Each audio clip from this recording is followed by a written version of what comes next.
ஈரோடு மாவட்டத்திலிருந்து எங்களுடைய நிர்வாகிகள் அனைவரும் இன்றைக்கு இங்கே வந்திருக்கிறார்கள். அது என்ன நோக்கம் என்றால் 2 நோக்கம்.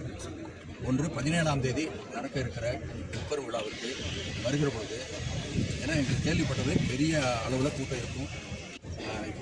அடுத்த கூட்டம் என்னென்னலாம் செய்யணும், இங்கே என்னென்ன பண்ணியிருக்காங்க அதை பார்க்கணுங்கிறது 2வது நோக்கமாக நாங்கள் வந்திருக்கிறோம். எங்களுக்கு 2-3 நாளாக நாங்கள் கேள்விப்பட்டு இருக்கிறது ஏறத்தாழ 3 லட்சத்துக்கு மேற்பட்டவர்கள் தான் இங்கே வர இருக்கிறார்கள். அந்த அளவிற்கு கூட்டம் இங்கே வர இருக்கிறது என்பது அது இன்னும் கூட போவதற்கான வாய்ப்பு தான் இருக்கிறது. இப்போ இருக்கிற நிலைமை பார்த்தீங்கன்னா அது ரொம்ப சிரமமாக இருக்க மாட்டிருக்கு. இருந்தாலும் 1 லட்சத்துக்கு உண்டான இடம் வசதி பெரிய அளவில் இருக்கிறது. மிகப்பெரிய கூட்டம் வரும்.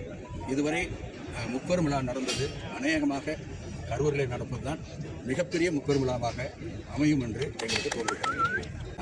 எங்களுக்கு இப்போ என்ன பயம்னா, கரூர் மாவட்டத்தில் வரவங்களே முதல்ல எல்லா இடத்துலையும் வந்துடுவாங்களே, நாங்கள் எப்படி வர்றதுங்கிறத நாங்கள் கேட்டுட்டு இருந்தோம். அதே மாதிரி நம்முடைய கட்சி நிர்வாகிகள் கரூர் சார்ந்தவர்கள் அவரோடு இங்கே இணைந்து பணியாற்றுவர்கள். பந்தலே நீங்கள் இதே ஸ்டேஜே பார்த்தீங்கன்னா ஏறத்தாழ 200 அடிக்கு 60 அடி அப்படிங்கிறப்போ அது பல கட்சியுடைய கூட்டமே அவ்வளோ பெருசாக இருக்கும். ஆனால் இங்கே ஸ்டேஜே அந்த அளவுக்கு இருக்குது. மிகப்பெரிய அளவில் இது இருக்கும்.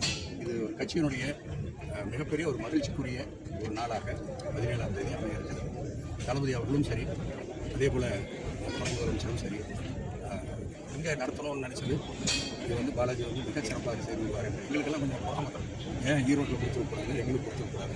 ஆனால் இங்கே இருக்கிற நிர்வாகிகள் அனைவரும் சேர்ந்து கரூரில் நடத்தணும்னு நான் கேட்டது மிக அருமையாக. ஏற்கனவே திரும்பி வெகு தூரம் திமுக கட்சியை நோக்கி போயிருக்கிறது. இது இன்னும் மேலும் வலுவை சேர்க்கிற ஒரு நிகழ்ச்சியாக அமையும்.